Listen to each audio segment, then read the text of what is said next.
Hi everyone, Aaron here for Zollotech, and this past couple of weeks was filled with a ton of information regarding the iPhone 14, Apple Glass, Apple Watch, even iOS 16 supported devices that are expected as well. And the reason we didn't have a news update last week was the release of iOS 15.2 and 15.3 Beta 1. So this is your news update for the week of December 19th, 2021. And the first thing is, Apple was recently told it would have to change its App Store policy to allow for third-party app payment methods. However, this was delayed in a recent appeal, and it's now pending a future hearing to see if maybe they change that, overturn it, or reinstate that. It's still pending, but we'll have to see how that goes between Apple and Epic in the future. Also, Apple has updated Apple Maps. So if you go into Maps, within Apple Maps, if you're in Australia, they've updated Maps to have more detail. So more detailed road coverage, better navigation, three-dimensional landmarks, and look around, share ETA, and more. So if you zoom into Sydney, you should have those 3D buildings similar to what you have in San Francisco in the United States, New York City, things like that. And you'll have much more detail now as opposed to what you had before.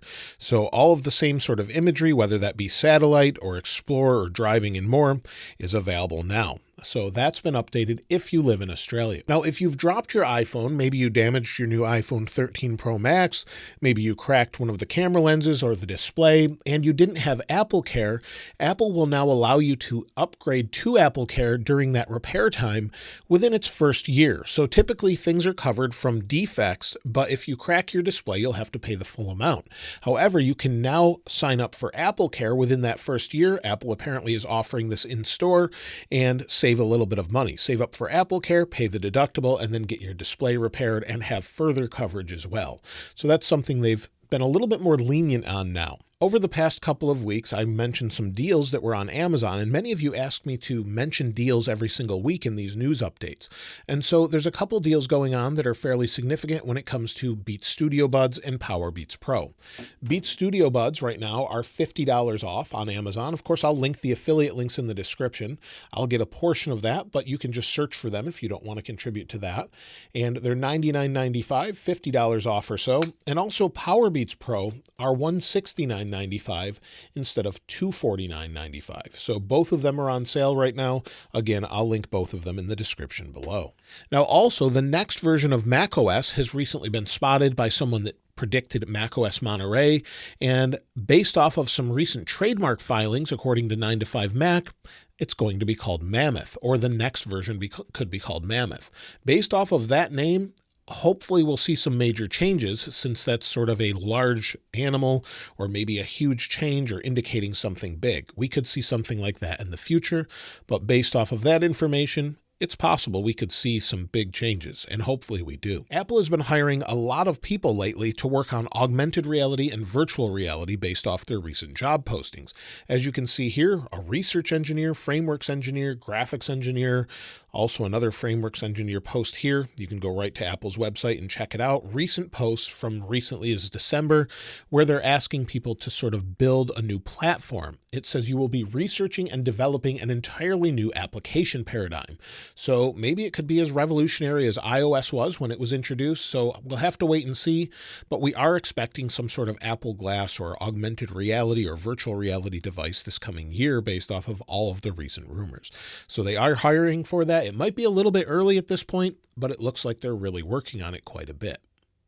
Now, Apple has recently released a new updated application for Android that allows you to scan for AirTags nearby. There's been quite a bit of concern of maybe AirTags being planted on people to sort of track them, and there's a new app called Tracker Detect from Apple. Simply go into the app and scan, and it can scan for trackers. Now, I haven't been able to find my AirTag that's nearby, maybe because it's tied to me, but this is my AirTag I put on my backpack. And what it does is just scan for trackers nearby and see if it can find anything. So this is to help you out. And of course, here you can see it's scanning, and it may take a while to scan, and then it will show you anything that's nearby. So it's just a nice way not only to do it on iOS, but also now on Android. And this is on a Pixel 6 Pro. When it comes to iOS 16 and its compatibility to devices, according to iPhone Soft, Apple is said to be dropping support for iPhone SE, iPhone 6s, and iPhone 6s Plus.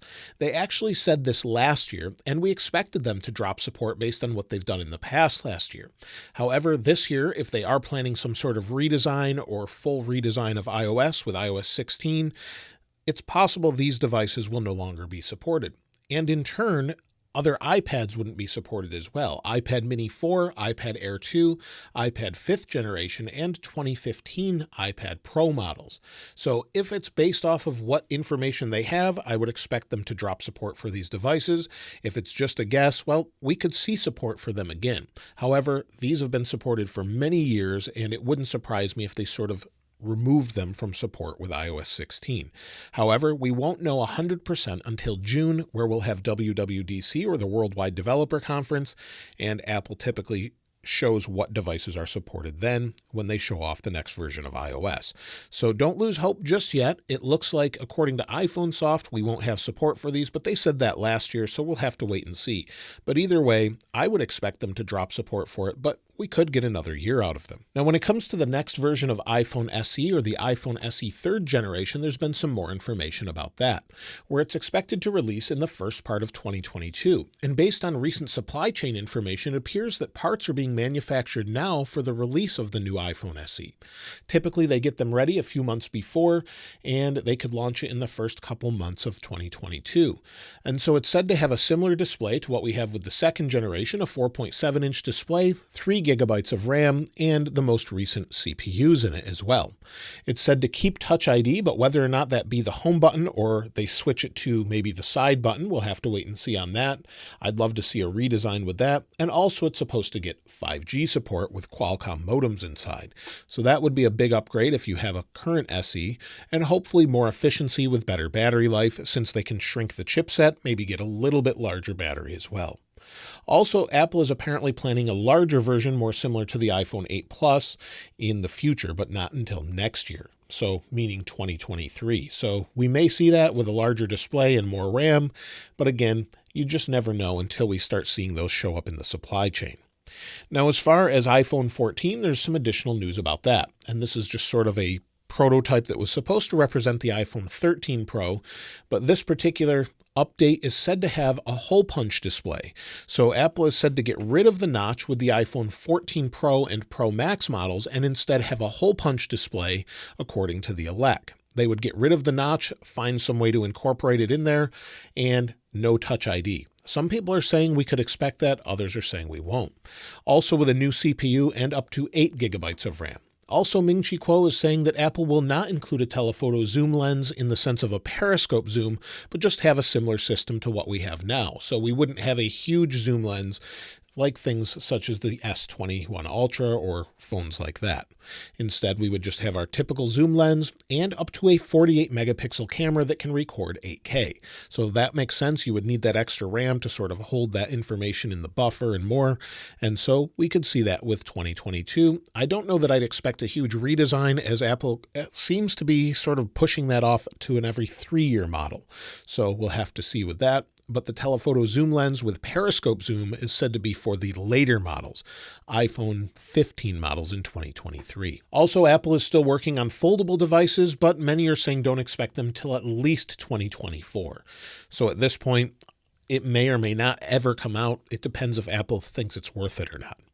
Now, as far as iOS 15, many people are asking about 15.3 Beta 2 and updated versions, and based off of year-over-year release schedules, we've had iOS 15.3 Beta 1 since last week.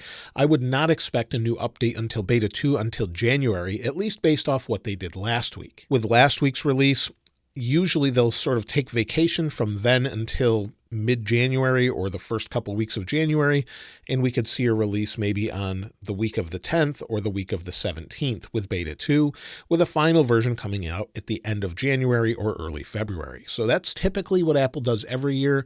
Again, of course, they could always change this up, but based off of them working at home and not coming back to the office until some unknown date in the future, that makes a lot of sense. Now, when it comes to the Mac, Apple is still working on upcoming Macs with their new M1 chipset in them, or M1 Max and M1 Pro.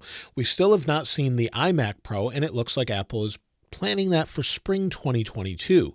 So that could be as soon as March or maybe not until June, but expect a 27-inch Pro version according to DylanDKT, along with possibly 3 new displays as well. So right now we have Apple's Pro Display XDR, which is $5,000, and it's said that they're going to revise this with an upcoming version that does ProMotion at 120 Hz, as well as a 24 and 27-inch display also, that has their own design on it and would be much less expensive, or not as expensive as $5,000, hopefully closer to $500 or less.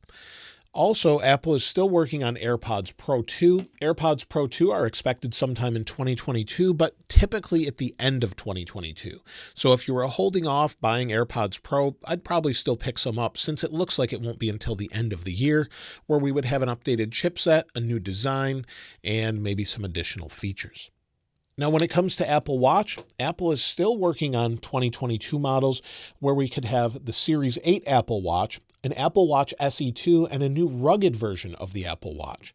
The specific updates are unknown, but we do know that Apple is working on new sensors, such as a blood glucose monitoring sensor, a temperature and blood pressure sensor. Now, whether or not they can figure those out and get them into a watch, that would be amazing if they could get glucose, as no one's really done that. But if they can get that and get that FDA approved, maybe we could see that in the next year or two.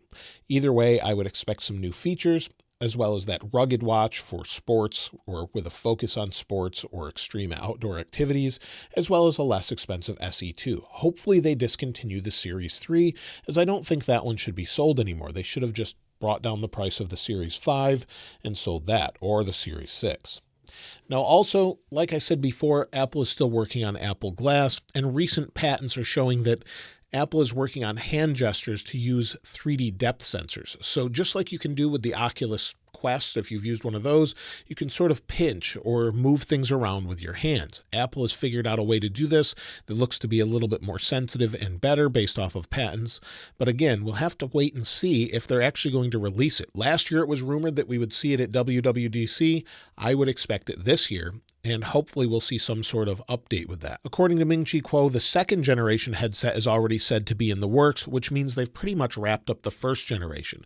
Apple stays a few years ahead of what they actually release, so it looks like they've got everything nailed down and ready to go with the first generation. So hopefully we'll see that very, very soon. And so that's everything for the past couple of weeks' news. I'm really looking forward to those updated iMacs and maybe some new displays as well. And of course, iOS 16, I hope really brings a big redesign. But either way, we'll have to wait and see for the next 6 months or so. Let me know what you're looking most forward to in the comments below. And of course, if you'd like to get your hands on this wallpaper, I'll link it in the description like I normally do. If you haven't subscribed already though, please subscribe. And if you enjoyed the video, please give it a like. As always, thanks for watching. This is Aaron. I'll see you next time.